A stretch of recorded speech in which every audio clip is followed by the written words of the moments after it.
पुढची बातमी बघूयात। मंत्रालयामध्ये लाच घेणाऱ्या राजू ढेंगरेला 16 तारखेपर्यंत पोलीस कोठडी सुनावण्यात आली आहे। चौकशीतनं अनेक मोठी माहिती समोर येण्याची देखील शक्यता आहे। अनेक मोठ्या गोष्टी समोर येऊ शकतात। 35,000ची लाच घेताना क्लार्क राजू ढेंगरेला अटक झाली होती। त्यानंतर 16 तारखेपर्यंत त्याला पोलीस कोठडी देण्यात आलेली आहे।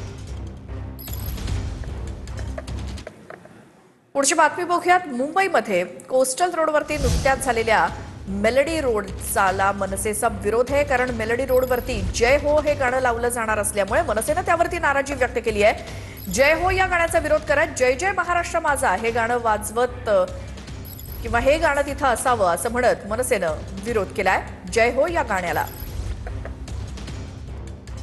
फक्त सुरुवात आहे। हा आम्ही फक्त एक सिग्नल दिलेला आहे। येत्या काळामध्ये जर याच्यावरती विचार केला गेला नाही तर याच्यानंतर आमचा मोठ्या प्रमाणात आंदोलन असेल आणि जोपर्यंत महाराष्ट्र जय हो हा गाणं लावत नाहीत तोपर्यंत आमचा सिलसिला चालू राहील। महाराष्ट्रामध्ये इतर बहुतेक प्रश्न असताना बेरोजगारीचा असेल, इतर जे हत्या होत्या त्याचा असेल, ते न करता ही जी नाटकं चालली मागे राजसाहेबांनी देखील सांगितलं, जी तोरणं लावली होती इलेक्ट्रिसिटीला वगैरे ती सगळी बंद आहेत। आणि जय हो जय हो जय हो कोणाचा? अमित शहाचा आहे? हा जय हो कुठल्या मोदींचा आहे, दिल्लीश्वरांचा आहे की गुजराती लोकांचा आहे? म्हणजे महाराष्ट्राच्या नाकावर महाराष्ट्रामध्ये येऊन आम्हाला डिवचण्याचं काम। तुम्हाला जय हो लावायचं असेल त्याचा आम्हाला आक्षेप नाहीये, पण तो मराठी गीत लावा ना, एखाद्या महाराष्ट्र गीत लावा। एखादं लावायचं असेल तर तुम्ही याचं देवाचं लावा, आरती लावा एखादी। म्हणजे फक्त जाणीवपूर्वक कुठेतरी मराठी लोकांना दाबण्याचा हा प्रयत्न आहे।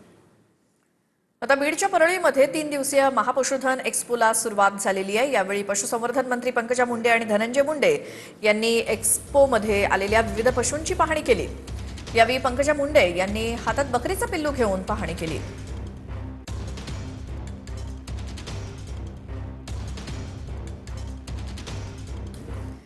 तर पंतप्रधान नरेंद्र मोदी यांच्या हस्ते सेवा तीर्थ आणि कर्तव्य भवन 1 आणि 2चं उद्घाटन पार पडलंय।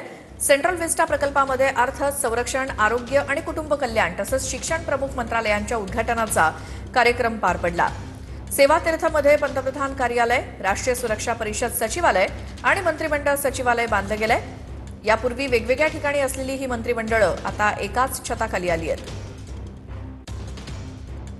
एक मोठी बातमी येते। मंत्रालयामध्ये लाच घेणाऱ्या राजू ढेंगरेला पोलीस कोठडी सुनावण्यात आलेली आहे 16 तारखेपर्यंत। राजू ढेंगरे सोबत वरिष्ठांचा सहभाग यामध्ये आहे का याचा देखील एसीबी तपास करणार आहे। तक्रारदार आणि आरोपीच्या फोनवरील संभाषणाचे व्हॉइस सॅम्पल सुद्धा घेतली जाणार आहेत। तर मंत्रालयामध्ये 35,000 रुपयांची लाच घेताना राजू ढेंगरेला अटक झाली होती। मंत्रालयामध्ये लाच घेणाऱ्या राजू ढेंगरेला आता 16 तारखेपर्यंत पोलीस कोठडी सुनावण्यात आली आहे।